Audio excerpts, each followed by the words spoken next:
build muscle. Now I see a lot of mistakes beginners make, but there's two that are bigger than any of the other ones. So before we dive into this workout, I want to make note of those. The first mistake has to do with the physiology of training, which is simply not appreciating the concept of less is more. When you're getting back into the gym, less is more. Write that down. It's kind of like going to get a suntan. If you haven't been out in the sun for a long time, you don't need to go outside for 20-30 minutes. You're going to get a sunburn. You're going to cause damage to your skin.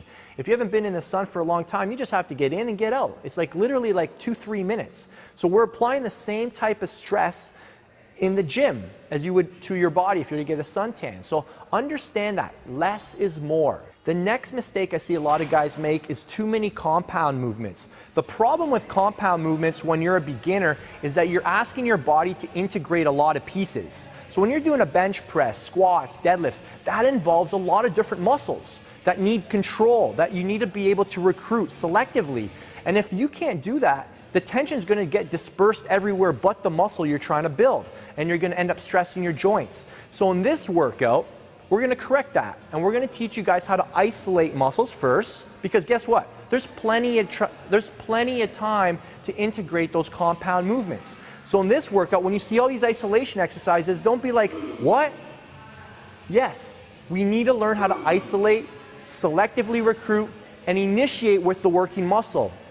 Because then when we start adding things like load and volume and frequency, when we optimize execution, you're going to get better results. All right, so let's get to it. Okay guys, so here are the details of this workout. Frequency, 2 to 3 times a week, aim for 3 days, Monday, Wednesday, Friday, or Tuesday, Thursday, Saturday. Remember, you are what you can recover from, so you need to have rest days in between those workouts.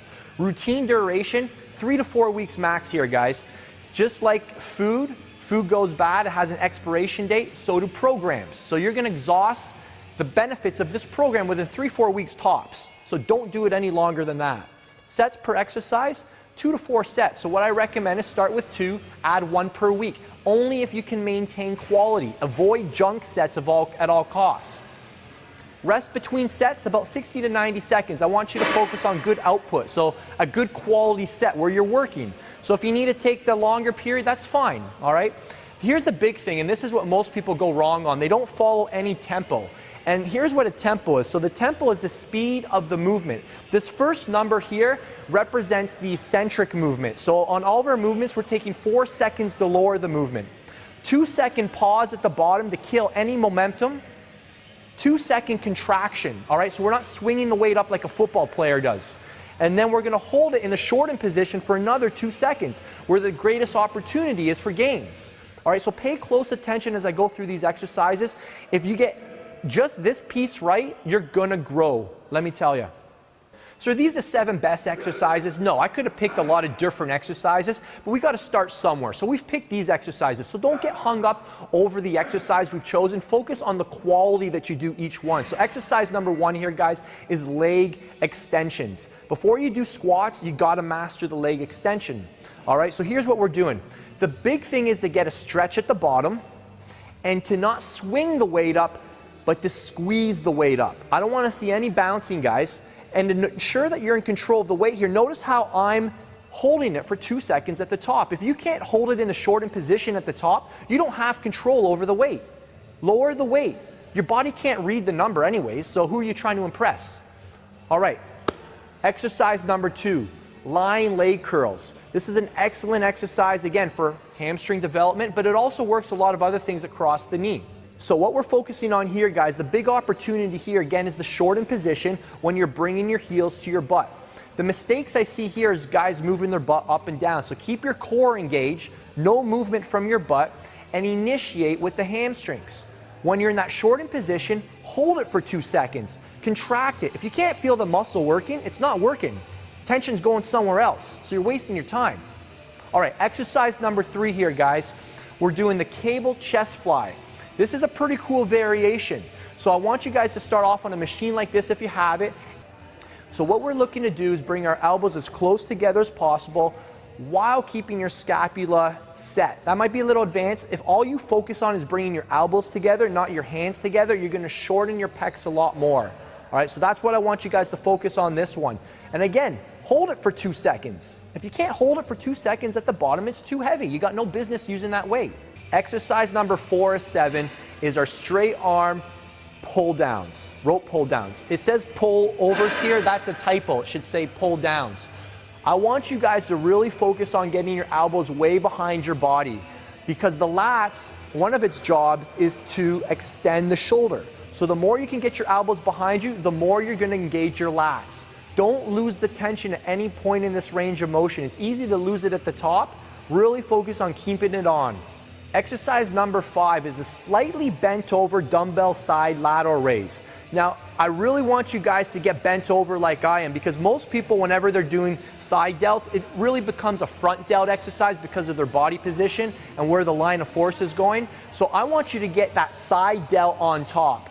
If you can't see your side delt on top, it means the line of force is not going through and you're not going to develop that side delt, which is actually going to give you that wider and more V-tapered look. All right, so on this one, what I want you to focus on is not up and down. I want you to think about out and then in. So think about reaching for the opposite walls.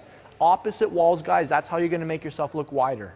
Exercise 6 of 7 is incline bicep curls. Most people think biceps are the most basic exercise in the world. You'll be shocked by how many people do it incorrectly.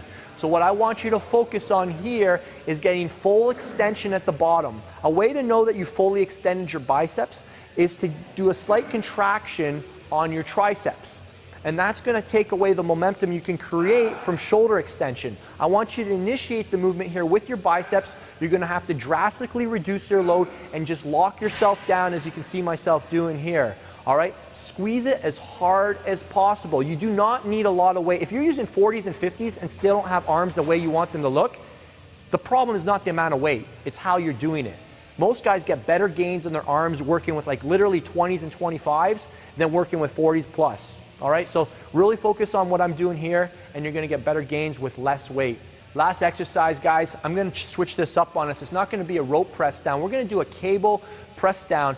And the reason we're doing it this way is because, again, it's gonna give us opportunity to shorten the triceps where it's hardest, way back here behind the hips, which is where most people miss when they're working with a bar.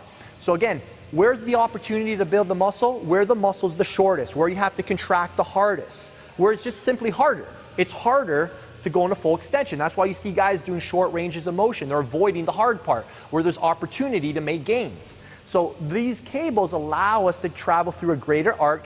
They're going to challenge your arms like you've never tried before, and they're going to help you get better gains, again, with less weight.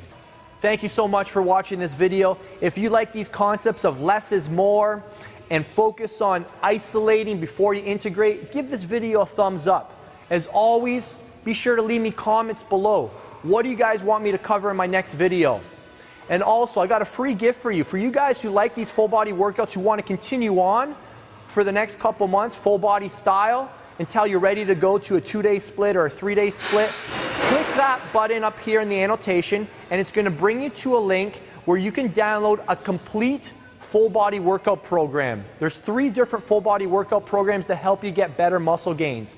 Just put your best email address in there, your first name, hit the confirm link, and it's yours, absolutely free. Now, if you're watching this video on a mobile, you're not going to be able to click that link. So go to the first link in the description box below, follow the same steps, and I'll hook you up. That's a free muscle building program with 3 different workouts than the one you just saw. All right, if you haven't subscribed to the channel yet, please do so right now so you'll be first in line to get my next video. Thanks so much for watching.